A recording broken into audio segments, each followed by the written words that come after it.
여러분 안녕하세요. 책문화방송 정윤희TV 정윤희입니다. 오늘 정윤희와 이웃사촌 아주 멋진 분을 우리 스튜디오에 모셨습니다. 네, 경제 읽어주는 남자 김광석 교수님 모셨어요, 여러분. 네, 오늘 방송 끝까지 시청해 주시면 너무너무 즐거운 시간 되실 겁니다. 네, 제 옆에 우리 김광석 교수님 나와 계십니다. 교수님 안녕하세요. 네, 안녕하세요. 네. 안녕하세요. 경제 읽어준 남자 김광석입니다. 반갑습니다. 네. 예. 제가 유튜브에서 이렇게 항상 인사. 네, 맞아. 네, 아니 인사법이 있어서. 예, 우리 김광석 교수님은 사실 저보다 더 방송인이세요. 그래가지고 네, 방송에 아주 아까 오셔가지고 PD처럼 이건 이렇게 하고 저건 저렇게 하고 다 지시하시고. 네. 교수님 네. 잘 지내셨죠? 아, 잘 지내고 있습니다. 그러니까 네. 아니 몇 년 만에 뵌 거예요 지금? 저희가 한 2년 됐나? 한 1년 된 것 같아요. 그쵸? 대략. 네네, 네, 대략. 그 정도 된 것 같습니다. 네네, 대략 1년. 네. 사실 이 정윤이와 이웃사촌 이 네. 방송은 제가 그동안 이제 오랫동안 알고 지냈던 우리 지인, 우리 뭐 친구, 이웃들, 뭐 저자님들 뭐 등등 해가서 이제 저를 알고 지냈던, 저를 좋아하시는, 그러세요. 네, 네. 저만 좋아하는 게 아니라 저를 네. 좋아하시는 분들을 모셔가지고, 아. 네, 정윤이가 어떤 사람인지 칭찬을 많이 해주시는 코너입니다. 아, 그러세요. 저도 그렇게 거들도록 하겠습니다. 네, 아니 그건 아니고, 네. 네, 우리 이웃사촌으로서 이제 우리 김광석 우리 교수님을 오늘 우리 정윤희 TV 시청자들께 소개를 좀 꼭 해드리고 싶어가지고, 네. 네, 그래서 이렇게 방송에 모셨습니다. 네. 네.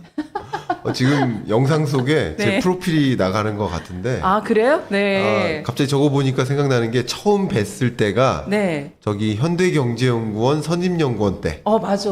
그때 처음 뵀어요. 그때는 네. 진짜 풋풋하셨어요. 풋풋했어요? 네. 지금은 뭐 망가졌나요? 아니 지금은 이제는 네. 네 멋있으세요. 네, 아니요, 지금도 아니요. 멋있으시죠. 네, 그렇지 않습니다. 네.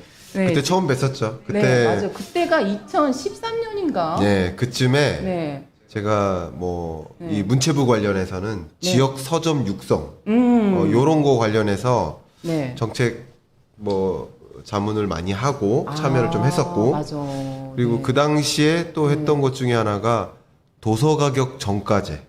그 도서정까지 그렇죠? 네. 예, 맞아. 그 정가제를 연구를 법제화하는 것이 네. 정당하냐 필요하냐 이런 경제성 분석을 이제 제가 했었죠. 네, 네. 그때 이제 많이 이 문체부나 네. 출판문화산업진흥원하고 이제 사업을 이런저런 많이 했었고 예, 예. 그때 아마 많이 맞아. 뵀었죠. 그때 그러니까 도서정가제 그 문체부가 도서정가제 관련한 이제 연구를 네. 이제 같이 박사님하고 같이 하면서 그 발표를 한 적이 있었잖아요. 맞아요. 예, 그렇죠. 예. 그래서 그때 처음 뵀었던 것 같은데. 그때 처음 뵀죠. 예. 네. 근데 상암동에 있는 무슨 DMC 무슨 어디 그런 걸 어디서 TMI라고 합니다. 굳이 그런 얘기까지 장소가 중요합니까 여기서? 어쨌든 네. 우리 방송이 다 됐어. TMI가 뭔지도 아시고. TMI예요. 네.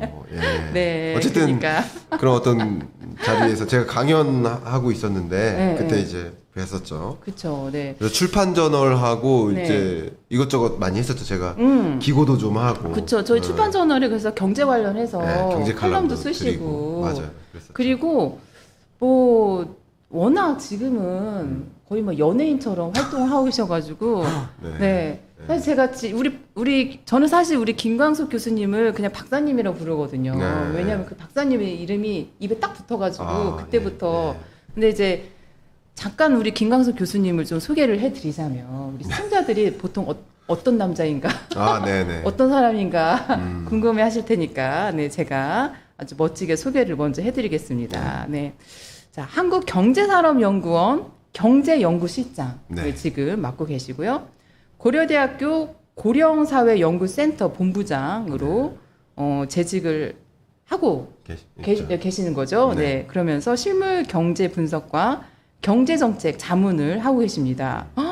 사실 지금 우리 사회가 지금 고령 사회이기 때문에 예. 이 문제 굉장히 중요해요. 경제 현안 중에서도 네. 10년, 20년 네. 중장기적으로 중대한 이슈 하나를 꼽으면 고령화거든요. 맞아요. 지금 당장 걱정은 아니지만 지금 그러니까. 당장은 뭐 다른 거죠. 뭐 네, 코로나19 충격이나 그치. 백신 작동이나 기준금리 인상이나 네, 이런 네. 현안들이 있지만 중장기적으로 그런 게 있기 때문에 한국 경제를 볼 때 고령화 이슈를 계속 팔로우해야 된다는 생각도 있었고 네네. 마침 이제 고려대에서 그런 제안을 주셔서 네, 조인하게 됐습니다. 예, 그렇군요. 네. 네. 그리고 한양대학교 겸임교수로 있으면서 이제 학생들에게 네. 경제학을 가르치고 계시고 IGM 세계경영연구원 특임 교수. 네, 네, IGM도 굉장히 유명한데. 네, 예, 예. 유명하시죠? 네. 예, IGM 세계경영연구원 특임 교수로 이제 경제학 강의를 해오고 계십니다. 그리고 특히 이제 유튜브 경제 읽어주는 남자. 네, 네. 네. 진행을 하고 계시잖아요. 그렇죠? 네. 네. 경제 읽어주는 남자를 통해서 대중하고 이제 경제와 관련 소통을 많이 하고 계십니다. 네. 네. 그리고 뭐 최근에는 KTV 그 최고수다.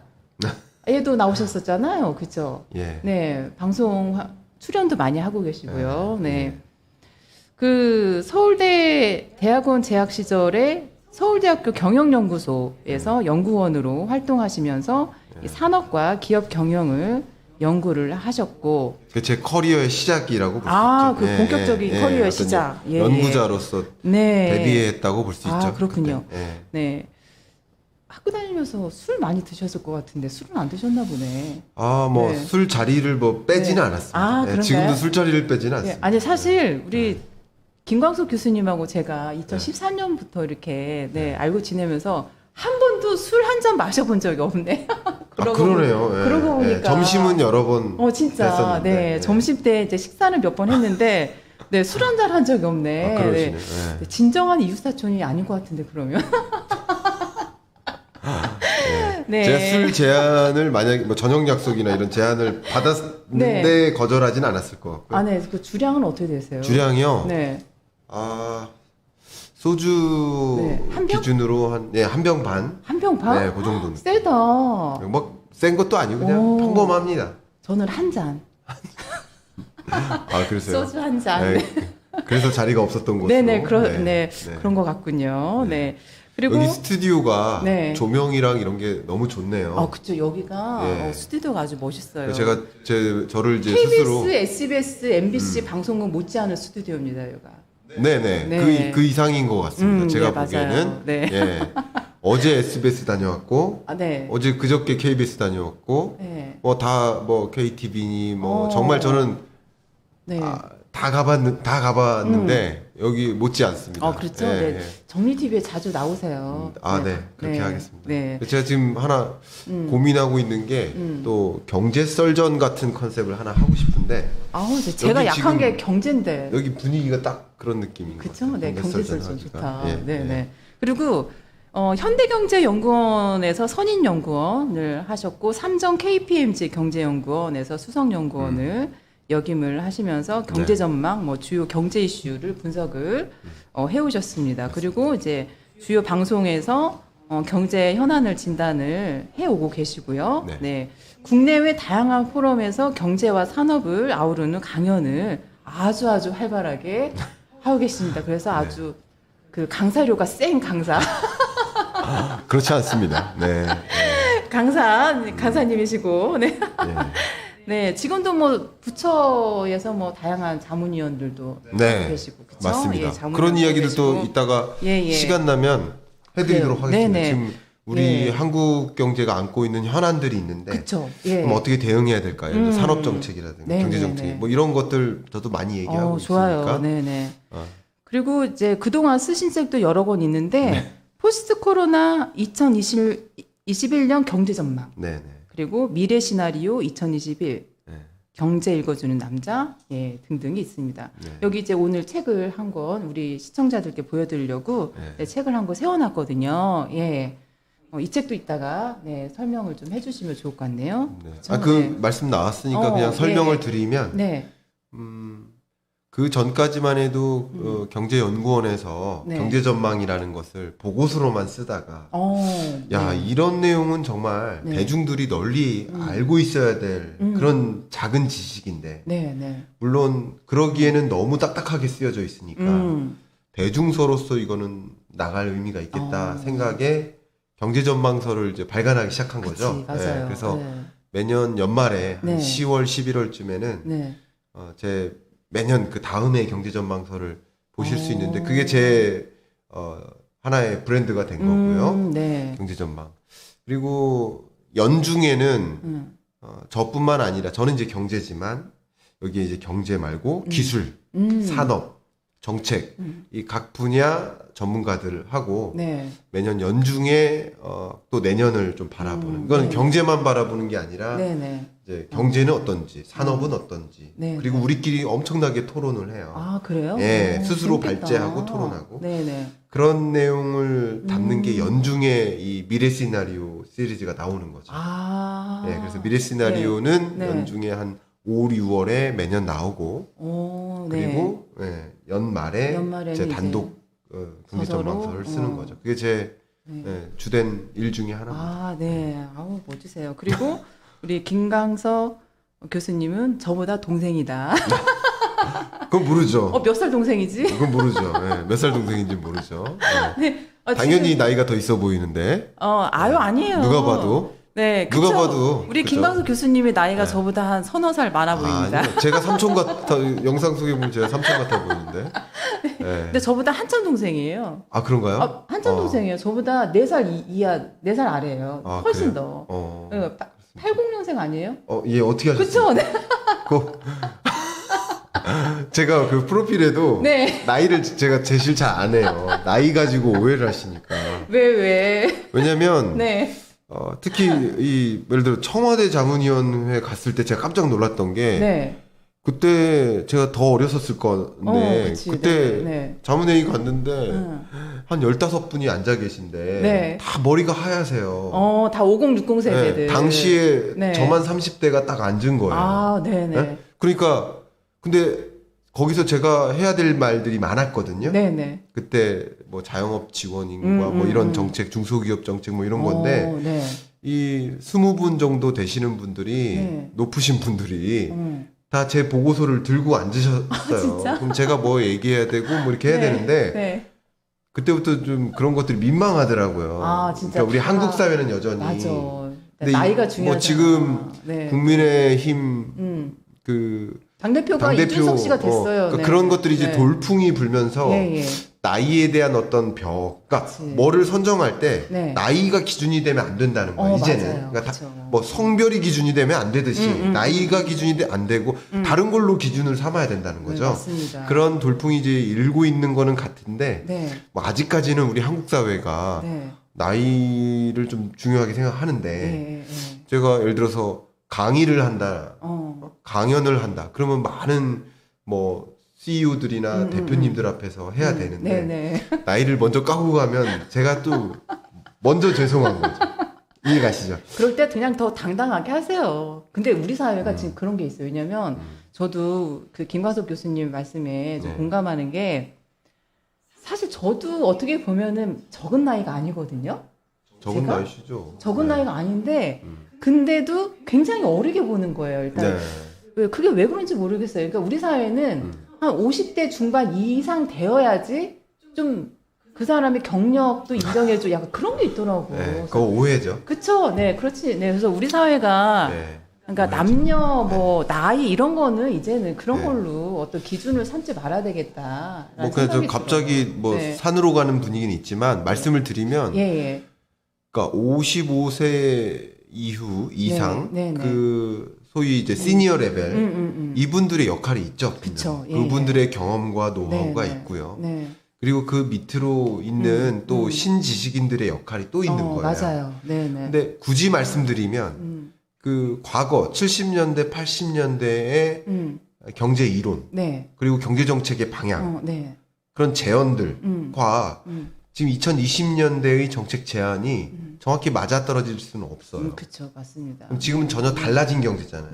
뉴노멀이라는 표현을 쓰죠. 그럼 지금에 맞는 경제 정책, 네, 경제적 대안을 말해줘야 되는데 네. 그때의 생각과 사고와 경험을 가지고만 계속 가지고 가면 네, 네. 한계가 있거든요.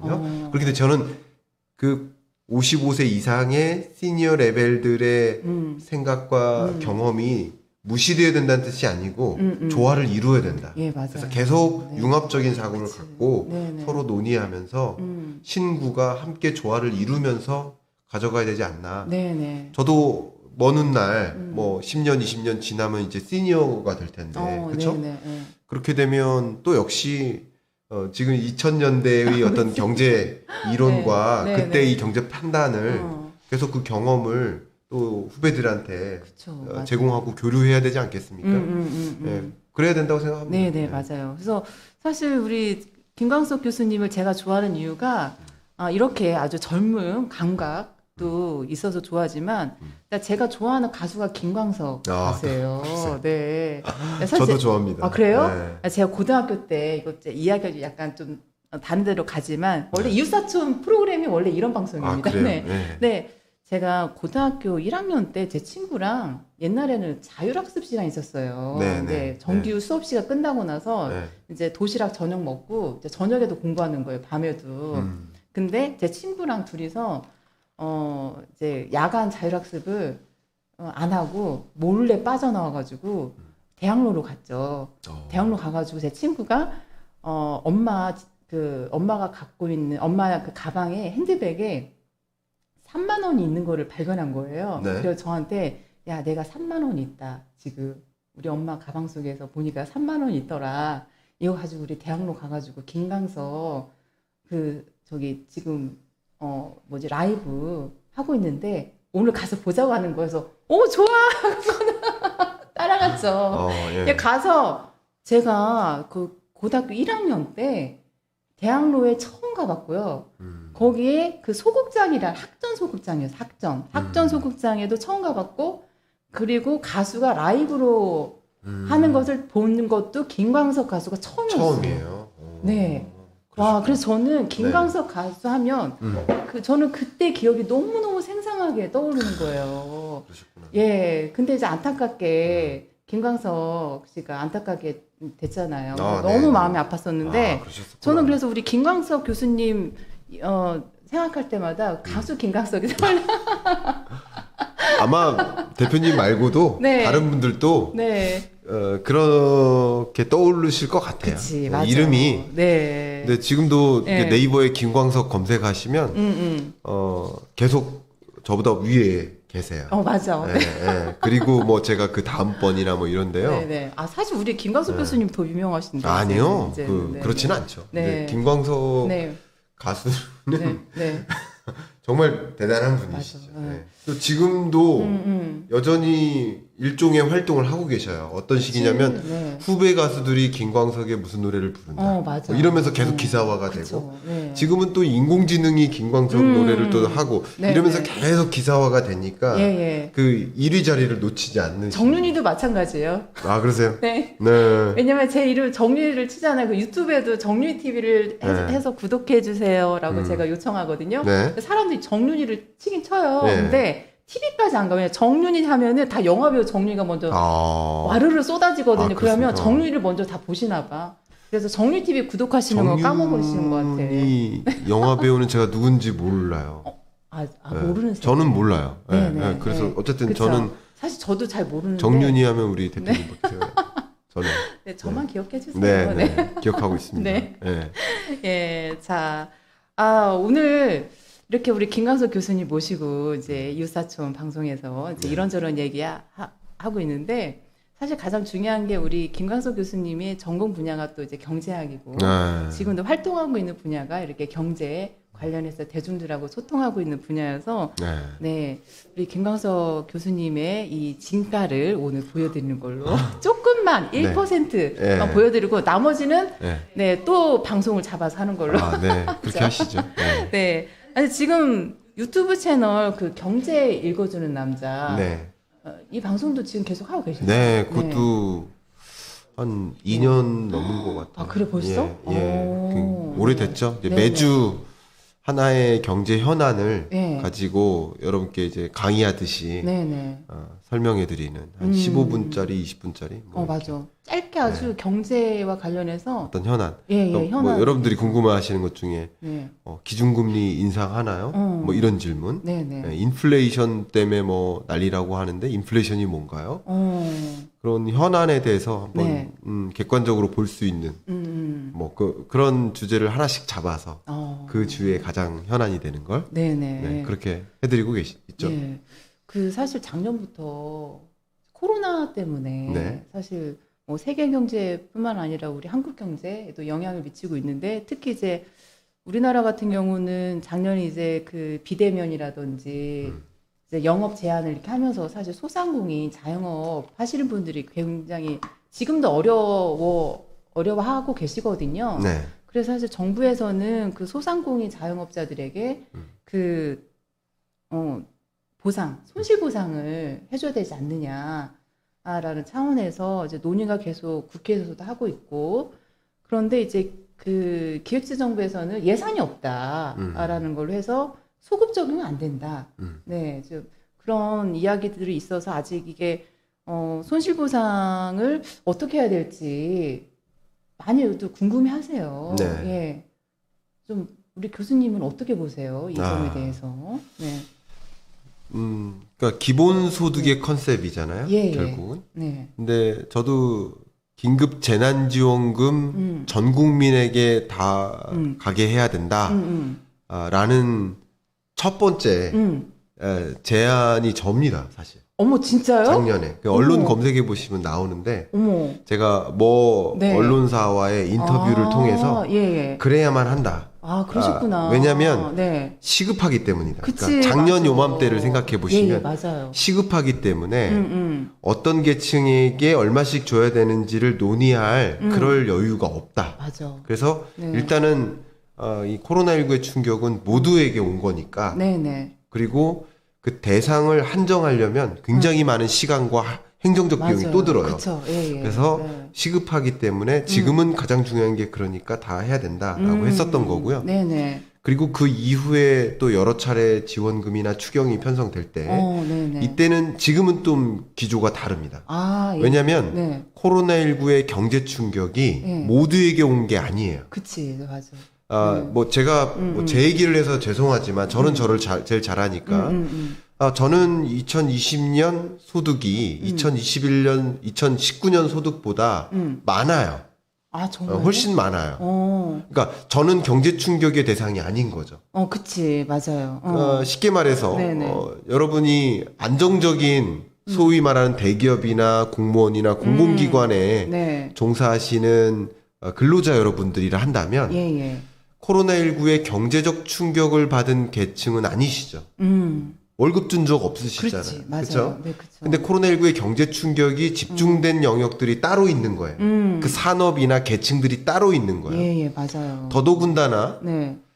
이렇게도 한번 구분해 볼 수 있겠어요. 자산을 보유한 유자산가, 자산을 보유하지 못한 무자산가. 쉽게 말하면 자가냐 전세냐. 그러면 자가를 갖고 계신 분들은 네. 전국 평균 아파트 매매 가격 상승률이 약 14%였으니까. 아, 네네. 그러면 쉽게 말하면 20억짜리 집을 소유하고 있다 그러면 네네. 나는 2억 이상을 벌은 거예요. 그렇지, 맞아. 왜냐하면 저금리, 역사상 낮은 저금리, 네네. 양적 완화, 무제한 양적 완화, 긴급 재난지원금 이런 것들이 경기 부양적인 통화 정책이에요. 완화적인 통화 정책. 그럼 돈의 가치가 떨어지는 거예요. 맞아. 자연스럽게 자산 가치가 오른 그치, 거죠. 네네. 그러면서 부동산 가격이 이렇게 오른 겁니다. 그러면 자산을 보유한 자가를 갖고 계신 분들은 그냥 앉아서 2억 정도를 벌으신 거죠. 그치, 네, 맞아요. 근데 반대로 네. 세입자 여러분들은 네. 정말 성실히 똑같이 일을 했고 1년 동안 2천만 원, 3천만 원 모으셨단 말이에요. 네. 소득을. 네네. 근데 집값은 12, 13% 오르는 동안 전세값도 그렇게 올랐거든요. 네. 근데 나는 더 가난해진 거죠. 그치. 더 예를 들면 가난해지는 1년 거지. 동안 성실히 일해서 2천만 원, 3천만 원 모았는데 집값은 2억 올랐으니까 나는 1억 7천만 원만큼 더 가난해진 거예요. 네네. 네. 이것을 제가 이미 한 매경 칼럼에 K자형 회복이다 아, 네. 표현을 했거든요. 그쵸. 네네. 그러니까 누구는 에스컬레이터 타고 올라가고 누구는 계단을 스스로 내려와야 돼요. 맞아. 그러니까 회복은 회복인데 K자형 회복이 지금 진전되고 있는 거예요. 네네. 지금 이런 것처럼 그 네. 산업별로도 그래요. 대면 서비스업이라고 하거든요. 예, 예. 코로나19의 충격이 집중된 영역들 대면 서비스업. 제가 감을 잡지만 제가 죄송하지만 여기 앞에 우리 스튜디오 대표님이 계세요. 네네. 근데 이런 스튜디오를 제공하는 비대면 산업의 핵심적인 이런 영역들은 네. 코로나19 충격을 받지 않았어요. 그러니까 네네. 우리 어떤 문화의 충격, 예, 여행의 충격, 네. 심리적 충격은 있겠지만 네네. 경제적 충격은 아니라고요. 돈을 더 벌으셨기 때문에. 이 스튜디오 예약하기도 어려울 만큼 바쁘실 거예요. 네네. 그러니까 마치 그런 것처럼 이 충격이 집약된 산업이 있는데 대표적으로 여행, 항공, 면세점업.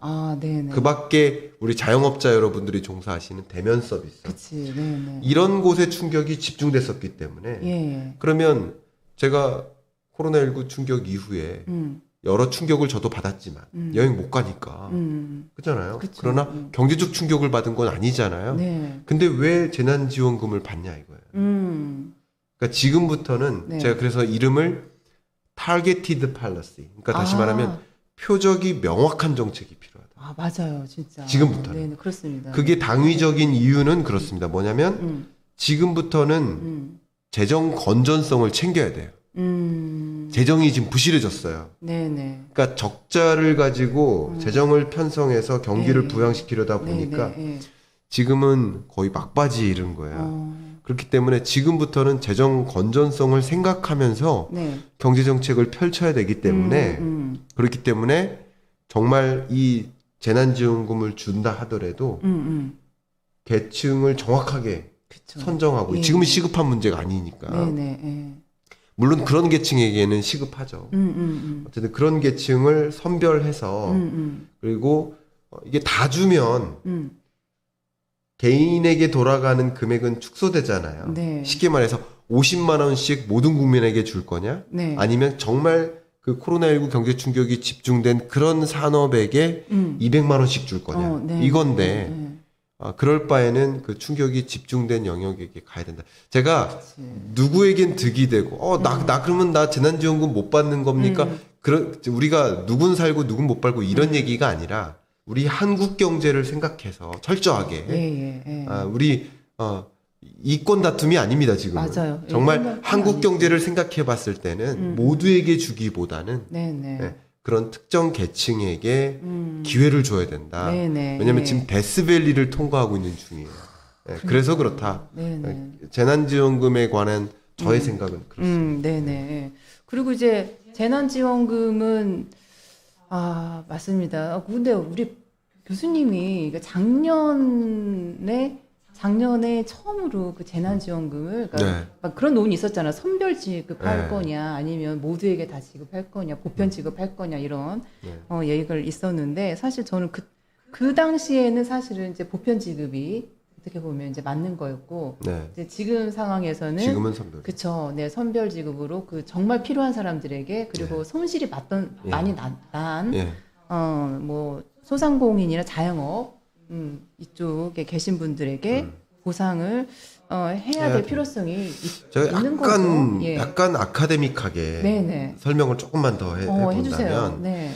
이 선별 지급을 한다는 얘기는 누구는 대상이 되고 누구는 대상이 안 된다는 거잖아요. 그쵸. 네. 근데 우리 통계학에 오류가 있어요. 예. 그게 아마 기억하실 겁니다. 타입 1 에러, 아유. 타입 2 에러, 타이틀. 1종 오류, 2종 오류. 네네. 이게 뭐냐면요. 이런 겁니다.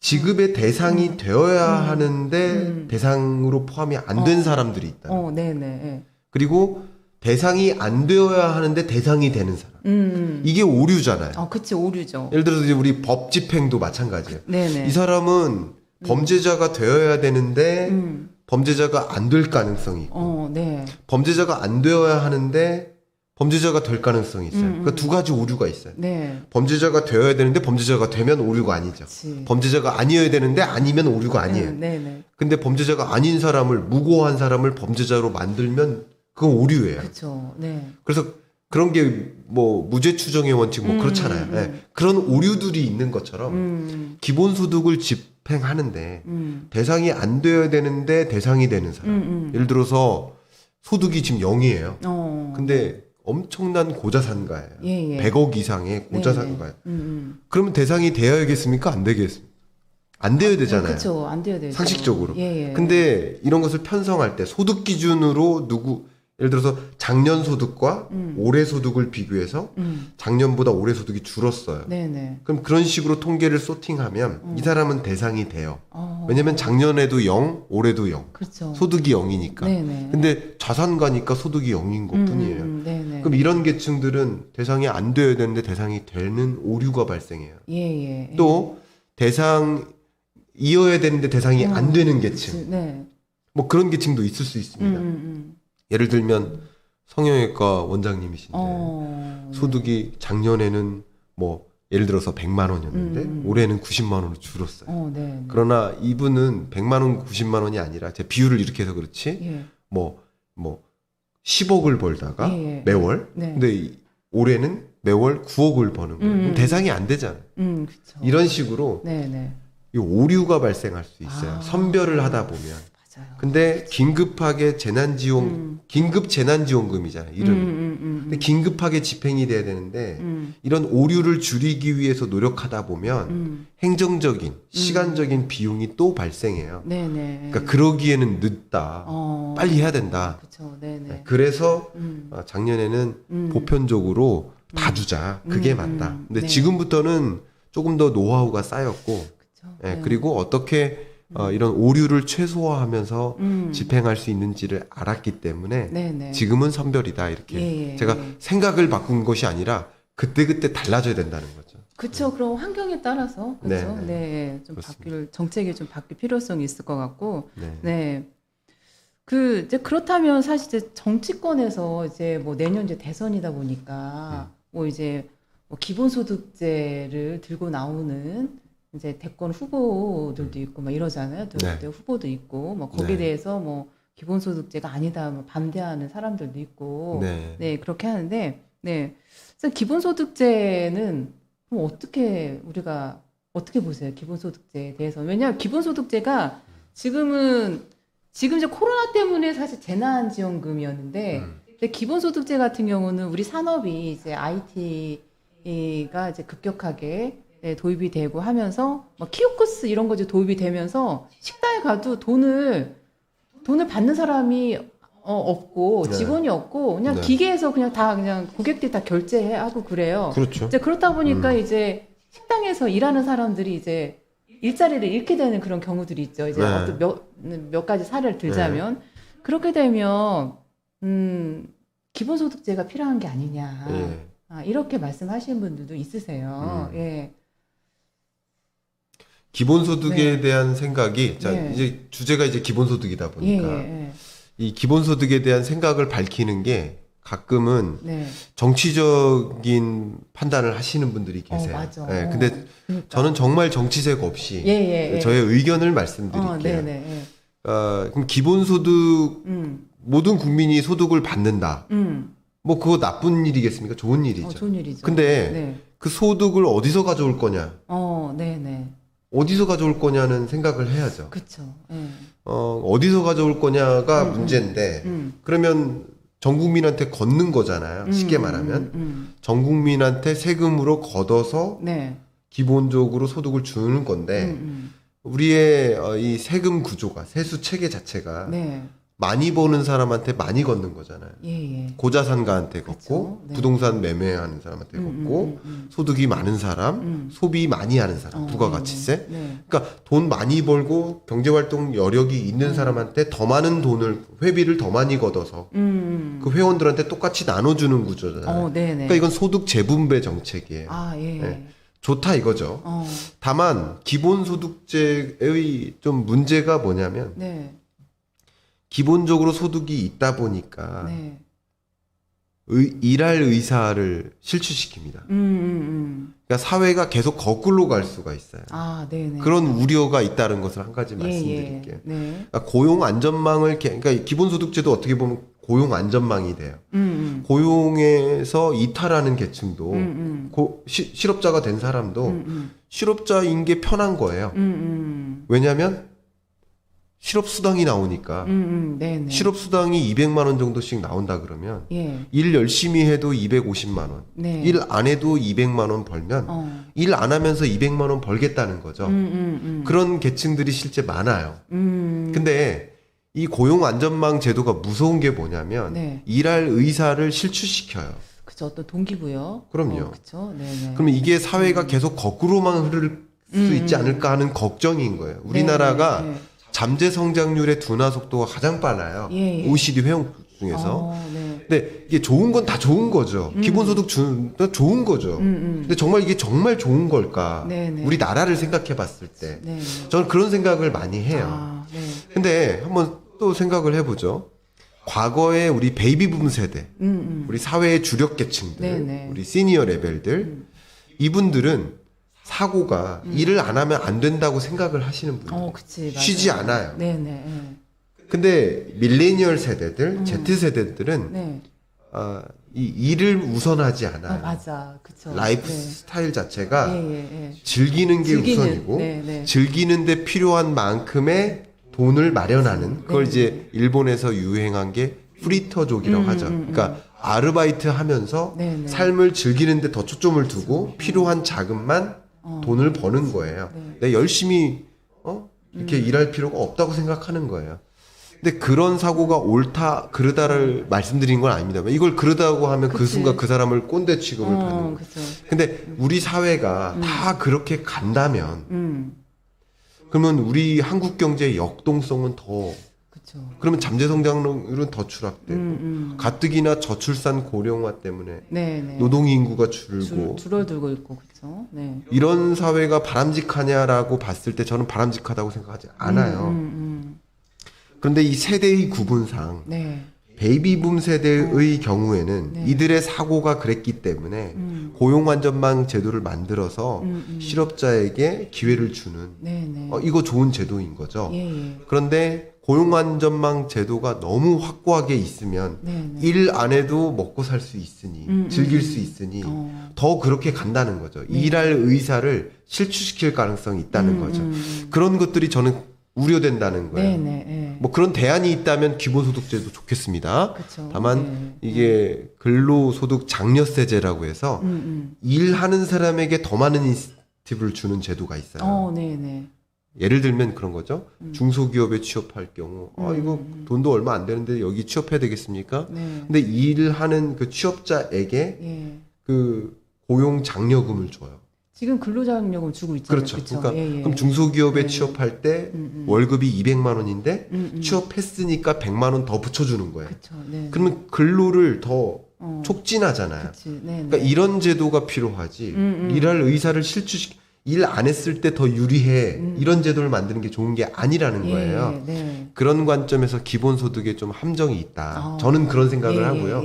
그러니까 기본소득 제도를 도입하는 것도 좋으나 이런 것들도 생각하시면서 그쵸. 대안을 그쵸. 대안을 마련하면서 가져갔으면 좋겠다라는 의견이고 예. 또 한 가지 중요한 거 네. 기본소득 제도를 실험하거나 그 제도를 도입해 나가는 그런 국가들의 이 구조를 좀 보면요. 네네. 주로 자원이 풍부한 나라들이에요. 네네. 그러면 자원이 풍부해서 자원을 팔아서 남는 그 잉여 소득을 쉽게 말해서 석유를 팔았어요. 네네.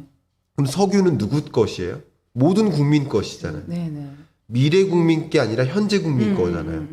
그러니까 석유 팔아서 남는 그런 잉여 소득을 전 국민한테 분배해주는 방식이에요. 네네. 예. 그거는 자원이 풍부한 나라는 기본소득 제도가 아주 적합할 수 있어요. 그쵸. 근데 우리나라는 자원 파는 방식이 아니고 네.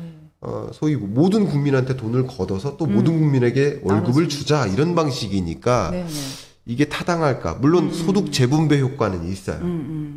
상대적으로 더 많은 소득이 있는 사람이 네네. 고자상가가 더 많은 소위 회비를 낼 가능성이 있기 때문에 그럼 많은 사람한테 걷어서 모두 똑같이 가져가니까 소득 재분배 효과는 분명히 있겠죠. 그러니까 상대적으로 이 진보 네네. 영역에서 이런 것들을 더 주창하는 것도 있고 네네. 또 기본소득이 선심성이라는 표현이 있기 때문에 많은 이 국민들로부터 지지를 받을 수도 있겠죠. 그러니까 이제 그런 제도를 도입하자라는 의견들이 있는데 네네. 저를 절대 정치색을 갖고 판단한다고 보지 마시고 우리 한국 경제라는 것을 봤을 때 이 네네. 제도가 타당한가라는 것을 생각해 본다면 저는 조금 더 자원 경제 그리고 노동 경제라는 입장에서 기본소득을 바라보는 사람이기 때문에 예, 예. 그런 관점에서 네. 놓칠 수 있는 것들이 있다라는 그런 우려를 그렇죠. 네. 말씀드리는 거예요. 예, 예. 기본소득 제도가 잘못됐다는 게 아니라 이런 것들을 문제점을 해결할 대안을 마련하면서 기본소득 제도를 도입하더라도 도입해야 되겠다라는 생각인 거죠. 네네. 예. 아, 저도 네 우리 교수님하고 이제 비슷한 생각인데 우리가 어떤 한 정책을 이제 도입을 할 때는 이제 긍정적인 효과를 생각을 하게 되잖아요. 네. 근데 긍정적인 그런 결과를 낳기 위해서는 여러 가지 대안들이 좀 시뮬레이션을 할 필요성이 있다고 봅니다. 그게 그렇죠. 이제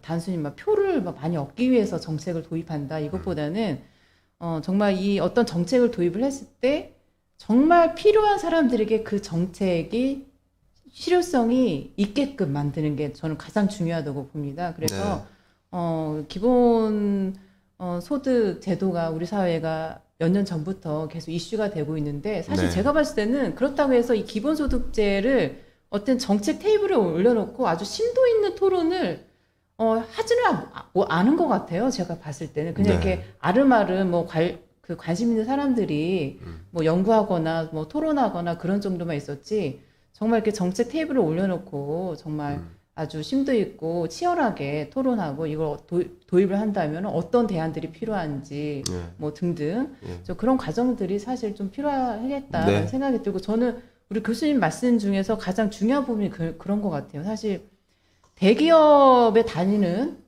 근로자하고 그 중소기업에 다니는 뭐 소기업, 뭐 작은 기업에 다니는 근로자하고 급여 차이가 많이 나고 있잖아요. 지금 네. 엄청나게 많이 나고 네. 있는데 근데 실상 어떻게 보면 노동 현장에서 보면은 중소기업이나 이런 작은 기업에는 사실 인력 구하기가 사실 많이 힘들어요. 그렇죠. 예. 그래서 그 힘든 이유가 안 가려고 해요. 일단. 안 가려고 네. 하죠. 네. 왜냐하면 힘들기도 하고 급여도 조금 주고 하니까 네. 그래서 저는 이 균형을 맞추려면은 지금도 뭐 그 근로자들에게 어느 보상해주는 제도가 있긴 하지만 저는 이제 대기업의 수준에 대기업에 들어가는 것과 그 다음에 중소기업에 들어가는 것이 근로자들 입장에서는 큰 차이가 나지 않는 그런 정책이 좀 필요하지 않을까라는 네. 생각이 듭니다. 예를 들면 뭐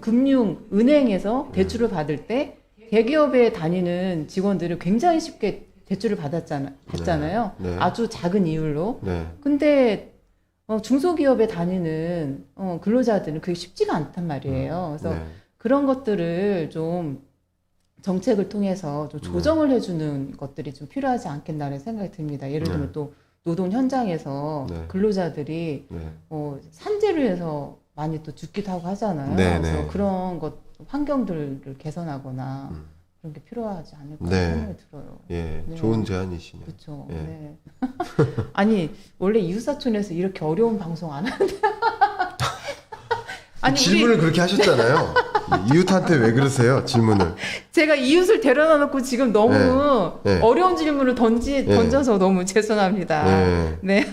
아니요, 어렵지 않습니다. 그렇죠. 어렵지 않습니다. 아니 근데 어려워서가 아니라 그치, 너무- 네. 그 진행자시잖아요. 네. 그러니까 이끌어 가시는 거죠. 네. 어떤 주제로 어떤 내용을 할 그렇죠. 것인가. 예. 네. 저는 아니, 근데 당연히 왜냐면 이 미래 시나리오 백신 작동 이후에 네. 요 얘기를 좀 많이 할 줄 알았는데 예, 기본소득 관련해서 물어보셔서 예. 책 속에는 또 방송 또 하나 만들죠 뭐. 아, 네네. 예. 아니 그리고 예. 이번에 또 책을 또 쓰셨잖아요. 그렇죠? 네. 네.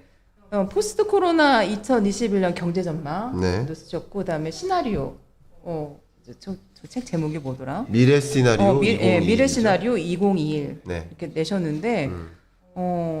이 책 좀 어떤 책인지 소개 좀 해주세요. 시청자들에게. 네. 여러분들 뭐 예를 들면 투자 열풍 이렇게 아니 지금 가상 네. 화폐 투자 열풍이 엄청나게 예, 올라오고 그것뿐만 있는데. 아니라 네. 뭐 주식 투자 열풍이라든가 네.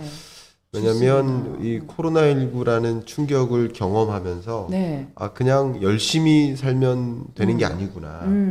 재테크라는 걸 하긴 해야 되는구나. 네. 라는 생각까지는 오셨어요. 그치. 사람들. 네, 그죠? 네, 재테크를 해야 되는구나. 네. 재테크라는 것의 정의가 나의 소득의 일부를 자산으로 바꾸는 거예요. 그죠? 그쵸. 그 자산은 부동산이 될 수도 있고 주식이 될 수도 있고 가상화폐가 될 수도 있고 네. 채권이 될 수도 있고 네. 금이 될 수도 있고 근데 그 자산이 가치가 어떻게 될 것인가 올라갈 것인가 떨어질 것인가 네. 예를 들어서 주식도 삼성전자 주식이 앞으로 올라갈 것인가 네. LG전자 주식은 앞으로 떨어질 것인가 예를 들어서 이런 것을 예측하면서 앞으로 자산 가치가 올라갈 경우 그런 자산을 지금 바꿔놓으면 그 자산이 스스로 가치가 올라가니 나는 돈을 버는 구조를 만들 수 있겠구나. 이게 네. 재테크죠. 그쵸. 근데 재테크도 그렇고요. 그러니까 경제 전망이란 이제 재테크 관점에서 가게 여러분들은 그리고 기업들은 22년, 2023년 앞에 어떤 경제 여건에 우리가 놓이게 될까? 네네. 기업들이 당면한 이 경영 환경이 어떻게 바뀔까? 네네. 그 바뀌는 환경에 걸맞게 경영 전략들을 세워야 되잖아요. 네네. 미중무 분쟁이 전개될까? 네. 아니면 그럼 중국에 수출 의존을 하고 있던 거 어떻게 할까? 네네. 아니면 신시장 어디를 개척할까? 네. 어느 나라가 유망할까? 네. 또 어떤 산업이 부상할까? 정부의 어떤 규제책들이 나올까? 친환경 산업에 대한 니즈가 굉장히 커지는데 그럼 얼마만큼일까? 그러면 우리는 어떤 비즈니스를 할까? 수소 경제로 할까? 수소 생성을 할까? 이런 기업들이 당면한 경영 여건이 어떻게 바뀔지를 들여다봐야죠. 들여다보고 살아야죠. 그쵸. 그래야 그에 걸맞는 적합한 경제 전략을 세우겠죠. 네네네. 너무나 잘 알고 계시는 게 언택트죠. 언택트로 전환되고 있는데 우리는 여전히 대면하는 서비스를 진행하고 있어요. 그러면 언택트로 바뀌고 있네. 앞으로는 어떻게 바뀔까? 그럼 바뀌는 환경에서 나는 어떤 서비스를 전달할까? 나는 어떻게 이 네네. 대면 서비스를 비대면 서비스로 전환할까? 이런 변화의 흐름을 읽어가면서 그에 걸맞게 비즈니스 모델도 바꾸고 네네. 신산업 진출을 하고 기업이 당면한 고민 똑같습니다. 정부도 마찬가지죠. 우리 세계 경제가 우리 혹은 국내 경제가 어떤 환경에 놓이게 될까? 누가 힘들까? 네네. 지금 경제적 이슈가 무엇일까? 어떤 경제적 대안이 필요할까? 어떤 경제 정책을 또 입안할까? 이런 것들을 고민한다는 얘기는 네네. 그 국가 경제가 지금 현재 어떤 위치에 와 있는지를 알고 앞으로는 어떻게 전개될지를 알고 대응을 해야 된다는 거죠. 네네. 그래서 제가 왜 눈을 감고 운전하려 하느냐? 우리가 재테크 하는데 네. 가게가 기업이 경영 전략 하는데 정부가 경제 정책을 펼치는데 왜 눈을 감고 운전하냐 이거죠. 앞으로 어떻게 전개될지를 알아야죠. 그쵸. 맞아요. 이 삼성전자 주가가 어떻게 움직일지 압니까? 그럼 어떻게 근데 모르는데 왜 그 주식을 바꾸냐고. 누가 네네. 뭐라고 하더라 말만 듣고 예, 예. 오늘 사고 내일 팔고 왜 그러냐고요. 네네. 그런 걸 투기라고 하는 거거든요. 그치. 네. 어떤 감이 떨어질지 모르는데 누워서 입 벌리고 누워 있는 거예요. 네. 그게 투기예요. 예, 예. 내가 투기를 하고 있는지 투자를 하고 있는지 구분을 안 하세요. 갑자기 제가 왜 화가 나죠? 경영 전략 세우는 경영 전략 담당자도 마찬가지예요. 예, 예. 왜 앞으로 어떤 경제 현안이고 네. 뭐가 유행이고 어떤 소비 트렌드가 있을 것이고 그런 것들을 계속 고민하면서 그치. 그에 걸맞는 경영 전략을 세워야 돼요. 왜 그런 고민을 안 하냐 이거죠. 네네. 왜 가게든 기업이든 정부든 눈을 감고 운전을 하려 하느냐. 그니까. 네, 맞습니다. 그래서 네. 눈을 떠야 된다. 눈 감지 마세요. 그게 경제 전망입니다.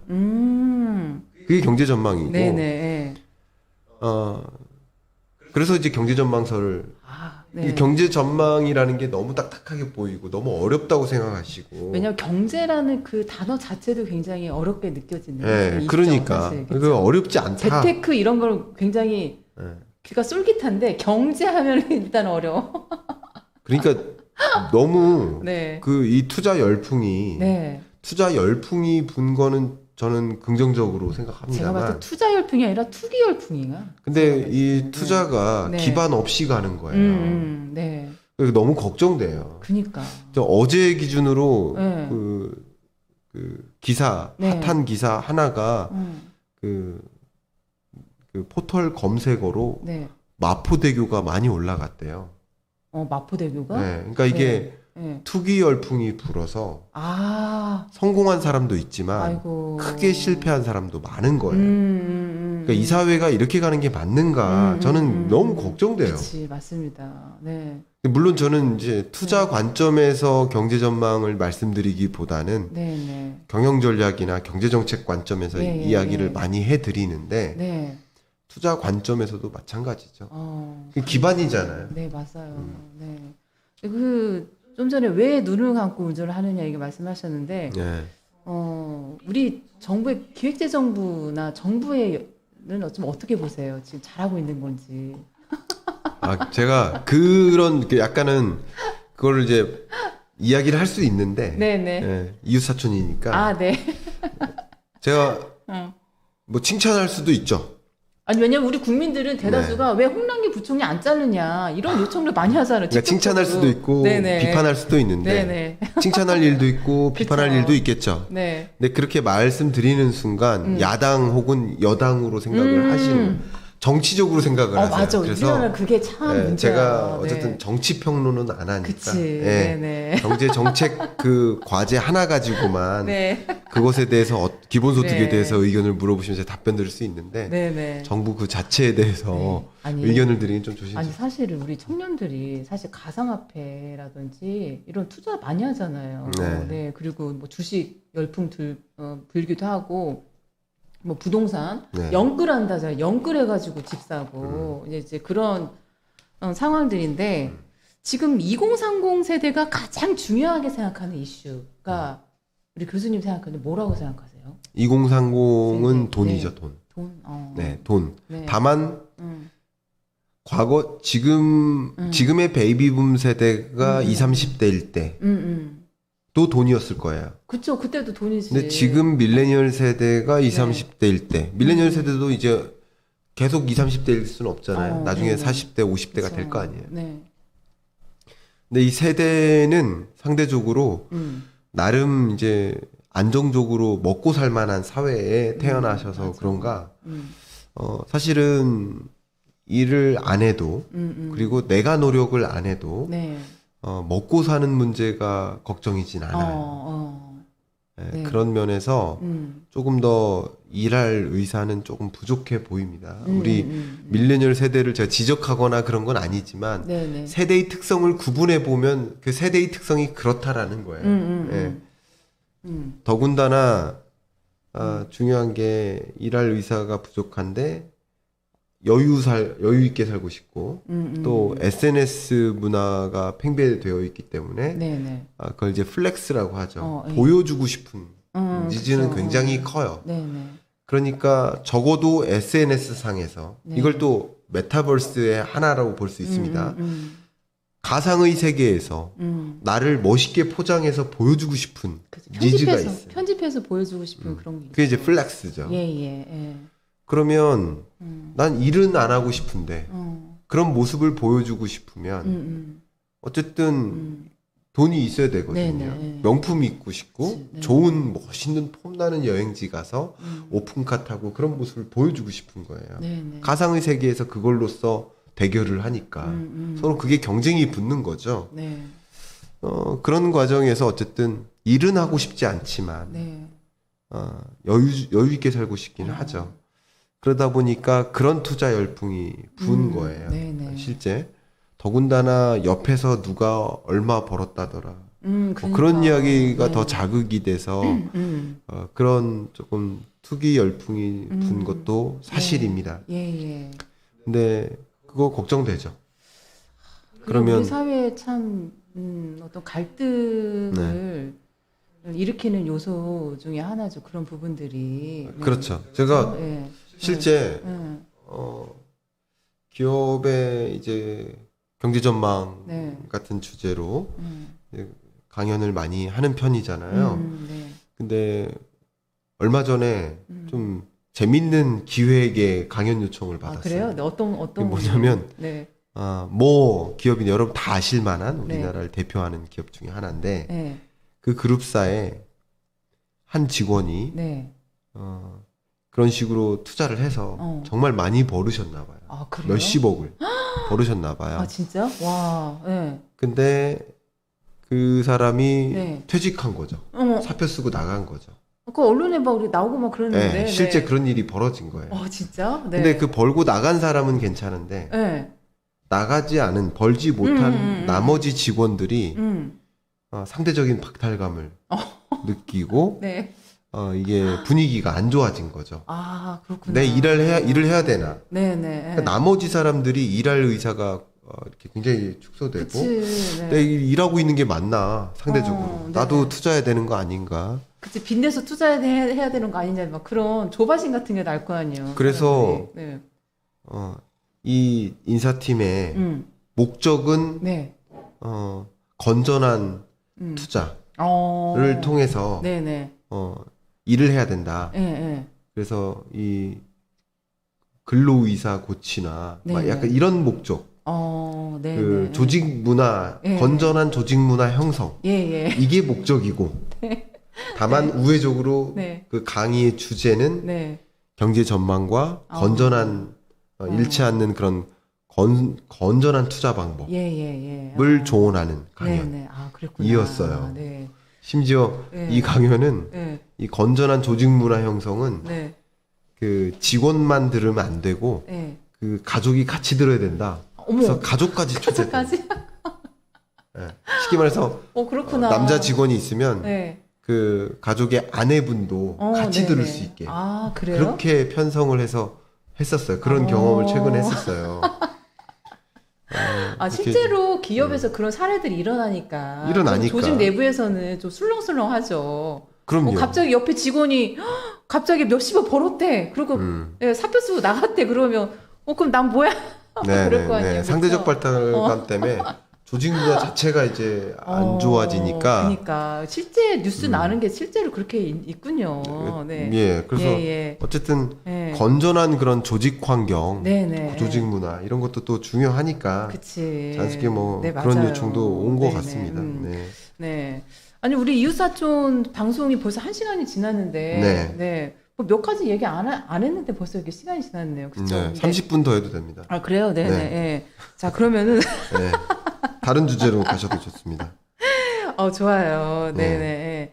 근데 이 책을 쓰실 때 이 화면에 혹시 이제 책이 보이려나 모르겠어요. 네. 근데 이제 저자로도 활동을 많이 하고 계시잖아요. 네. 근데 요즘에는 사실 저자로 활동을 하시면서 반드시 또 책이 있어야 되더라고요. 책이요. 그래서 어떤 교재처럼. 네. 예. 맞습니다. 근데 우리 교수님은 이제 글로 쓰시는 게 좋으세요? 아니면 이게 말씀으로 전달하는 어떤 게 더 편하세요? 둘 다 좋습니다. 그래요? 둘 다 왜냐면 좋고요. 어떤 분들은 글이 너무 힘들다. 난 말만 했으면 좋겠다. 이런 분들도 계시거든요. 그런 분도 계시죠. 예, 그니까. 근데 저는 어쩔 수 없이 적어도 골로 치면 일주일에 하나 골에 칼럼을 쓰고 있거든요.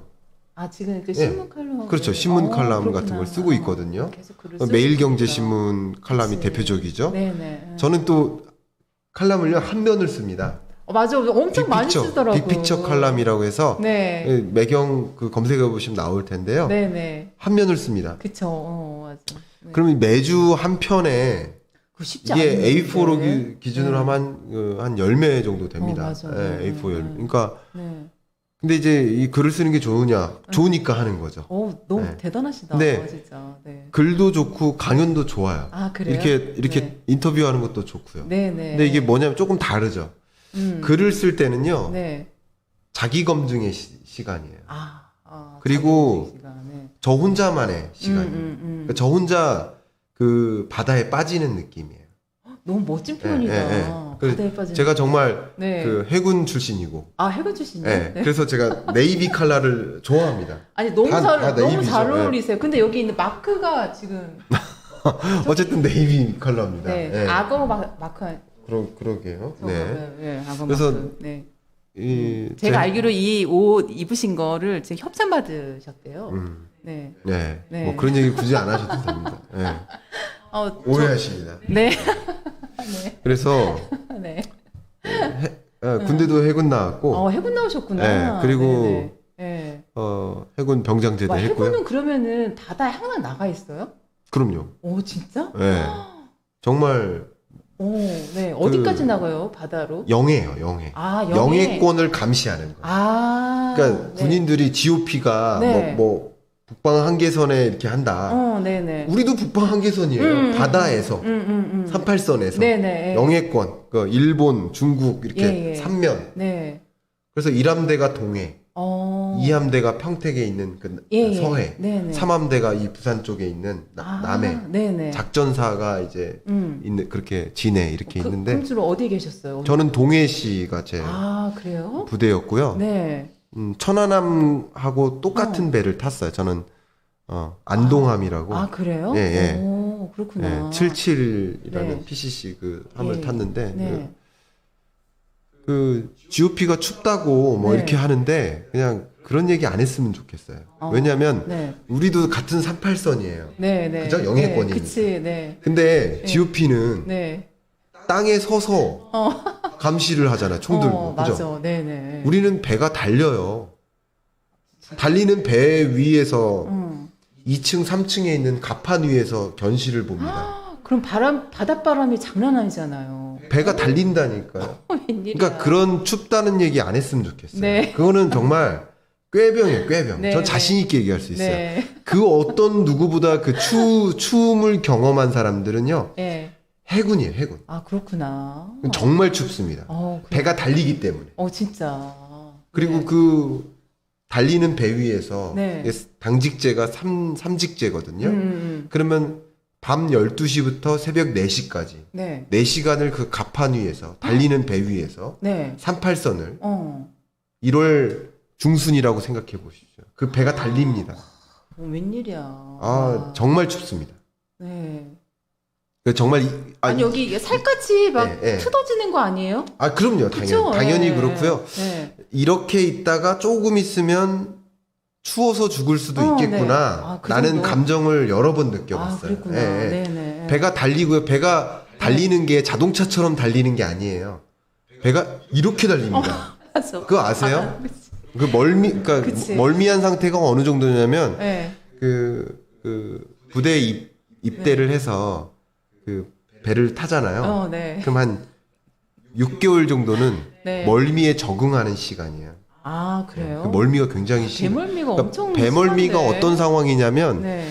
여러분 이렇게 생각하셔도 좋아요. 그 전날 술을 너무 심하게 많이 마셔서 네네. 그 다음날 오바이트하고 막 이러잖아요. 네. 그 감정이 멀미한 상태예요. 네네. 그러니까 그 멀미한 상태로 밤 12시에 네. 시작해서 새벽 4시까지 네. 1월 30일 날 네. 배가 달리는데 네네. 영해권에서 있다고 생각해보세요. 와. 비가 오면 비를 맞고 눈이 오면 눈을 진짜. 맞고 네.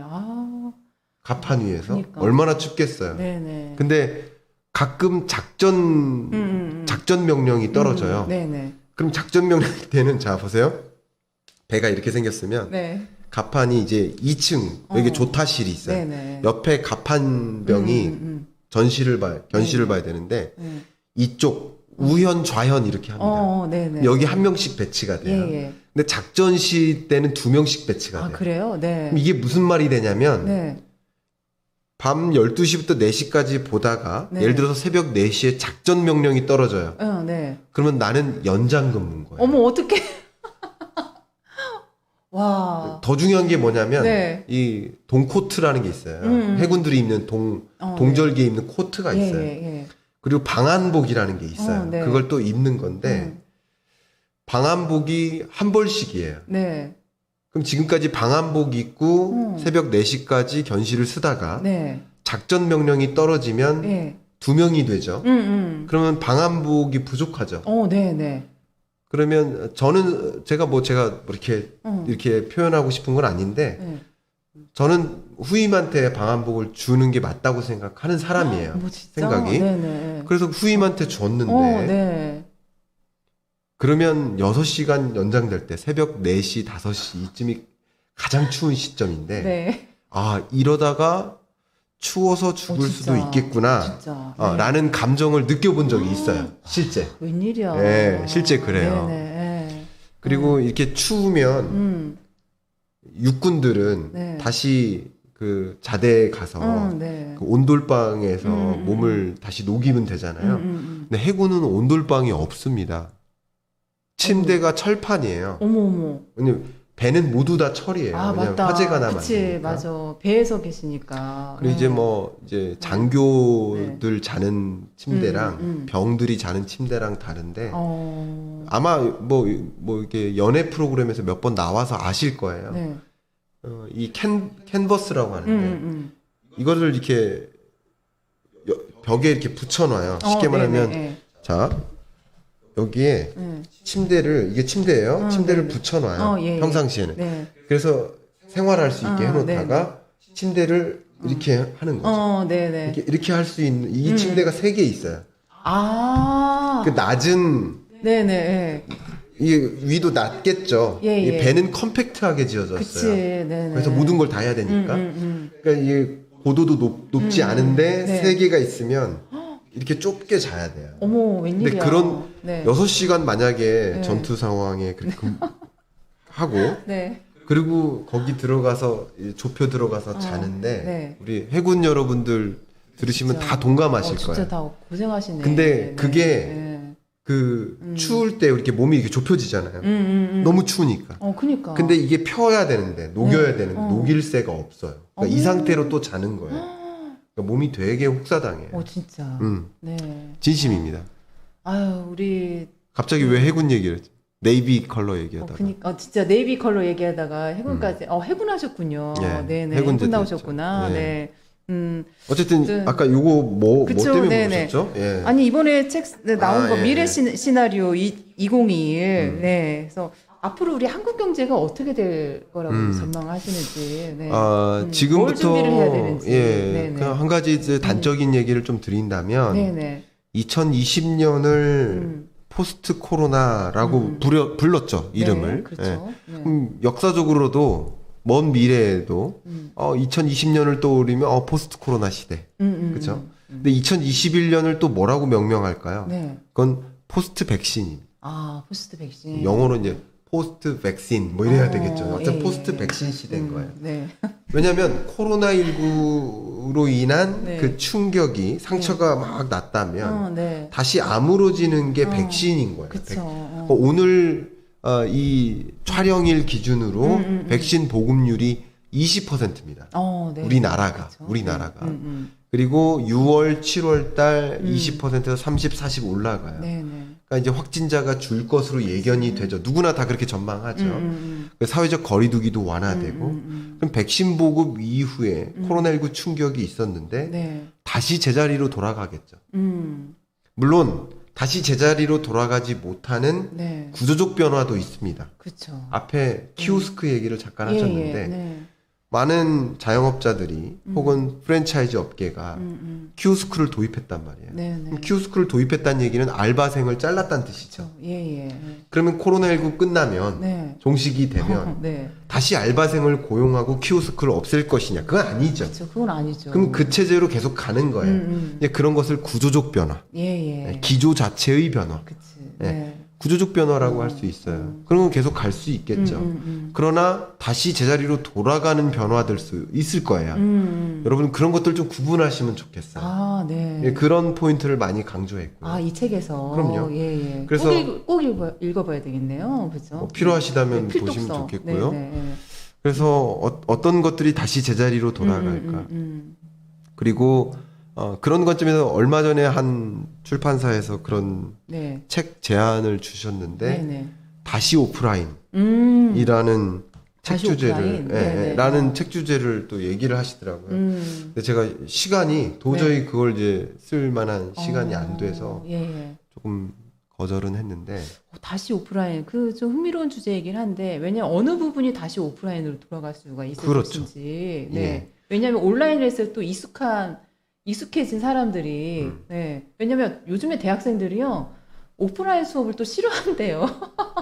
온라인 수업이 익숙해져가지고 그렇죠. 익숙해지니까 네. 익숙해지니까 네. 근데 다시 오프라인이라는 얘기가 네. 왜 중요하냐면요. 예를 들어 볼게요. 예. 그 지금 5인 규제잖아요. 네, 그럼 네. 4인 이하가 모이잖아요. 그쵸. 예. 근데 8인 규제로 바뀔 것 같아요. 오늘 밤으로 아마도. 네네. 그러면 지금까지 못했던 약속이 네. 그러면 예를 들어서 6월 하반기부터는 예, 예. 엄청나게 많은 약속이 잡힐 거예요. 그쵸. 예. 그동안 못 만났던 대략 사람들. 한 7인, 8인 규모의 네, 약속이 네. 엄청나게 잡힐 거예요. 다시 오프라인이죠. 네네. 그러니까 다시 돌아갈 것들이 무엇인지를 좀 보시면서 특히 여행, 또 백신의 여행. 보급으로 인해서 그쵸, 여행 여권 제도를 또 도입하잖아요. 네네. 이 얘기는 뭐냐면 중국을 시작으로 해서 백신을 접종한 사람은 우리나라 오세요. 자가격리 기간 없습니다. 네네, 예, 예. 이렇게 만들어요. 예, 예, 예. 그러면 그동안 못 갔던 해외여행 그런 걸 이제 보복적 소비라고 하죠. 보복적 소비. 예, 예, 네네. 예. 펜트업 디맨드라고 합니다. 그동안 못했던 거 음. 골프 여행 가고 싶었던 분들 얼마나 많아요. 이참에 백신 맞았으니까 골프 여행 가자 예, 예. 하는 수요가 폭증합니다. 그치. 그게 6월 달이에요. 이미 그것을 예견했기 때문에 주가에 반영이 됐죠. 어머, 아, 그렇군요. 그러니까 주가는 네. 심리 지표니까. 그치. 네. 이런 것들이 되면 보복적 소비가 일어나면서 예, 예. 여행주가 올라갈 거야. 항공주가 올라갈 거야. 면세점업이 올라갈 거야. 그렇게 반영하는 거예요. 네네. 그러니까 경제를 보시면 네. 그러니까 눈을 감고 투자하면 안 된다는 거죠. 그렇군요. 경제를 보셔야 된다는 얘기를 하는 거고요. 네. 그런 관점에서 이제 보복적 소비라든가 이런 것들 좀 보셔야 될 필요가 이 있어요. 책을 반드시 읽어야 되겠네요. 그쵸? 읽고 나서, 그 다음에 이제 우리 사회가, 우리 경제가 내 삶이 어떻게 바뀔 것인가에 대해서 좀 곰곰이 좀 생각을 해볼 네. 책인 것 같습니다. 그러니까 요즘 네. 뭐 정말 많은 유튜브들이 이렇게 존재하잖아요. 네네. 그러니까 요즘 시대의 고민 중에 또 하나가 네. 누구는 좋다, 어. 누구는 싫다, 누구는 맞다, 누구는 그르다. 예, 예, 예. 나 스스로 객관적으로 뭐가 맞는지를 판단하기 어려워요. 네, 맞아. 이럴 때일수록 조금 중지를 잡는 객관적 기준이 필요할 것 같은데 네, 네, 그래서 저는 객관적 기준이 뭐가 돼야 될까라는 고민을 많이 했는데 그걸 설명드리려면 좀 시간이 걸리겠지만 결론적으로 말씀드리면 국제기구들의 이야기를 들으셔라. 그래서 그렇군요. 여기 이제 나름의 부제가 네. IMF, OECD, 월드뱅크, UN 이런 국제기구들의 WHO 포함해서 국제기구들의 보고서에 기초해서 세계경제, 한국경제가 어떻게 흘러갈까라는 네. 것을 먼저 그려보실 필요가 있는데 네. 여러분 일상에서 너무 바쁘시잖아요. 그치. 근데 저는 제가 하는 일이 이런 보고서 다 보는 거예요. 맞아. 근데 여러분들은 다 보고서 보실 그게 일이 아니시니까 예, 예. 그래서 저는 이제 경제 그리고 기술 전문가 네. 또 산업 전문가 예, 예. 정책 전문가 네. 네 명이서 각자 그런 주요한 국제 기구들의 네. 보고서에 기초해서 하나씩 리포트를 제시해드리고 리포트에서 끝나면 재미가 없으니까 네. 예를 들어서 그 경제와 관련된 제가 나름의 한 편의 예, 예. 국제기구 보고서들을 반영한 네, 네. 리포트를 발제하는 식으로 책이 들어가고 네, 네. 그럼 거기서 끝나는 게 아니라 그거 가지고 네 명이서 토론을 해요. 재밌다. 하루 종일 네, 토론했습니다. 네, 그러게. 네, 네. 그 토론하는 내용을 가지고 제가 경제적인 측면에서 이런 이슈를 하나 던지면 네. 저 말고 다른 산업 전문가가 이런 이슈, 네. 기술 전문가는 이런 것들, 정책 전문가는 이런 것들 계속 감론을 막 네, 네. 토론을 합니다. 그런 내용, 그러니까 항상 국제기구 보고서 토론, 네, 국제기구 보고서 토론 계속 그렇게 책이 예, 예. 전개돼요. 그래요? 한 10가지 네. 정도의 네네. 주제가 항상 이렇게 저자가 네 분이신데 네 분이서 항상 그렇게 움직이죠. 그렇습니다. 예, 예. 네. 그렇게 절친들이신가 보다. 절친. 절친 맞죠? 그쵸? 네, 사실 이제 단톡방에서 네. 제일 이제 수다 떠는. 네. 네. 그리고 우리들의 생각이나 고민이 비슷해요. 그래요? 네. 그러니까 네, 네, 고민의 주제가 비슷하니까 예를 들어서 토론의 상대가 네, 네. 제가 예를 들어 대표님한테 네. 토론을 내년 경제 어떻게 될 것 같아요? 네. 소비자 물가 어떻게 올라갈 것 같아요? 네. 이런 질문으로 토론하기 어렵잖아요. 그치. 근데 저는 그쪽 전문가가 아니라서. 그러니까 근데 같은 고민을 하는 사람들끼리 네네. 토론을 하는 거예요. 예, 예. 지금 친환경 정책 어떻게 갈 것 같으세요? 그럼 지금 제가 알고 있는, 제가 생각하고 있는 친환경 정책의 드라이브를 거는 네네. 그런 정책 기조들을 이제 얘기를 하고 맞아. 지금 네. 이런 산업계에서는 그치, 네. 누가 전기차를 상용하고 뭐 이런 얘기를 하고 그리고 또 기술 전문가는 네. 기술 관점에서 지금 이런 기술이 또 탄소 포집 기술이라든가 뭐 이런 얘기하고 이런 식으로 계속 맞물리니까 네, 재밌겠다. 살이 찌워지는 거죠. 네. 그리고 한 명의 잣대가 아니라 여전히 저는 항상 강조하는 객관적으로 좀 보셔라. 네네. 누가 그렇다 그 말에 쏠리는 게 아니라 객관적으로 보셔라 라는 의미에서 국제기구들의 보고서를 좀 농축해 놓은 이야기와 예, 예. 또 4명의 여러 시각을 다양하게 또 토론한 내용을 또 같이 읽으실 수 있는 기회인 거죠. 네. 저도 꼭 한번 읽어보겠습니다. 네, 교수님. 읽어보고 토론하시죠. 네, 그렇게 한번 또 하시죠. 네, 아니, 그리고 아까 이제 방송 앞부분에서 그 고려대 학교 그 고령사회연구센터 지금 본부장으로도 지금 활동하고 계시는데, 사실 우리 사회가 이제 고령사회에 대한 이슈가 있고 또 준비를 해야 되는 그런 상황인데, 근데 지금 시간상으로 지금 3시 반이어서 네. 좀 다음에 또 약속 있으시잖아요. 그래서 네. 오늘은 이 고령사회에 대한 얘기를 좀 못할 것 같은데, 네. 네. 할 얘기 많죠. 그러니까 왜냐하면 고령사회 정말 중요합니다. 그래서 이 부분, 왜냐하면 고령사회와 이게 또 이제 출생률하고도 또 연관이 돼 있잖아요. 아, 그럼요. 네, 그렇죠. 네, 그래서 이 부분은 제가 방송을 따로 잡아가지고 우리 김강석 박사님을 정유TV에 좀 자주 모시는 방안을 마련해야지. 그걸 미리 예고편으로 말씀드리면 좋아요. 네. 고령사회가 수명이 늘어나서 생기는 거라기보다는 예, 예. 그 영향도 있겠죠. 네. 그거보단 더 중요한 것은 저출산 때문이라고 보시면 돼요. 그쵸. 예, 맞아요. 저출산 때문에 고령화가 오는 거죠. 그치. 네. 그러니까 저출산 고령화를 떼놓고 얘기하면 안 되죠. 맞아요. 그러니까 동전의 양면이지. 수명이 늘어나는 만큼 네네. 출산율이 어느 정도 유지가 되면 고령화는 전개되지 않아요. 그치. 네. 고령화의 정의가 예, 예. 전체 인구에서 만 65세 이상, 이게 네, 고령자거든요. 만 65세 이상 고령자가 몇 퍼센트를 차지하나. 이게 고령화예요. 네네. 이게 현재 20%가 안 되는데 예, 예. 이게 20%까지 가면 그때 초고령 사회가 되는 그쵸. 거예요. 네네. 그러니까 고령화라는 것은 이 저출산하고 같이 맞물리는 네, 맞아요. 예, 저출산 때문인 거예요, 어떻게 보면. 그러니까 함께 가져가야죠. 네네. 예. 알겠습니다. 자, 오늘 우리 정윤이와 이웃사촌 우리 김강수 박사님이랑 네, 같이 방송을 했는데, 네, 너무 재밌었습니다. 네, 네. 해군 나오신 거는 제가 오늘 알았네요. 예. 뭐 이웃사촌이니까 네. 얘기하다 보면 제가 뭐 대표님하고 군대 얘기할 수는 없잖아요. 그러니까. 네. 그러니까 뭐 하다 보니까. 아니, 근데 군대 얘기 재밌었어. 원래 군대 얘기 그래요? 조금 지루하긴 한데. 제가 군대 얘기를 네. 이렇게 해본 아니, 적은 근데 궁금한 게 해군은 처음. 그러면은 축구해요? 축구 하죠. 아, 그래요? 네. 네네. 저는. 근데 여러분들 뭐 이렇게 배 위에서 네, 공 이렇게 줄 묶어놓고 축구한다고 뭐 그런 얘기 하시는데 네. 그런 일은 없습니다. 있을 수가 없습니다. 그런 일을 누가 해? 그런 일은 가능하지 않아요.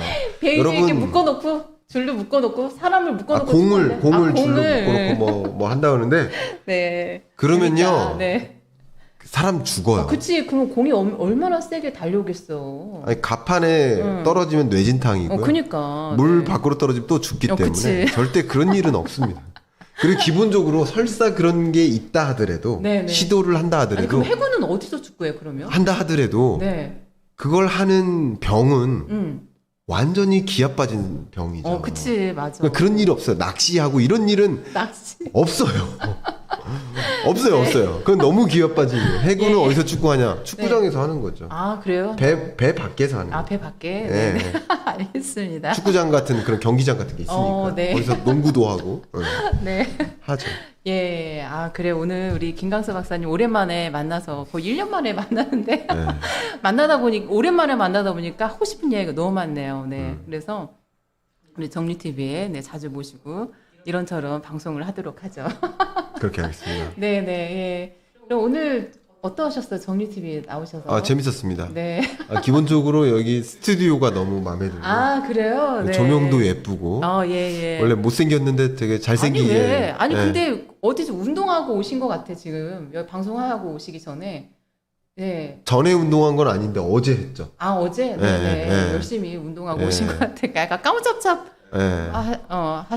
운동 좋아하니까. 예, 그렇습니다. 그래요, 네. 네. 그러면 다음에 정리TV에 오셔서 또 재미난 경제 이야기 하죠, 우리. 그렇게 하겠습니다. 네, 자, 지금까지 정윤희와 이웃사촌 우리 김강석 교수님과 함께 했습니다, 여러분. 네, 감사합니다. 다음에 또 감사합니다. 뵐게요. 네, 감사합니다.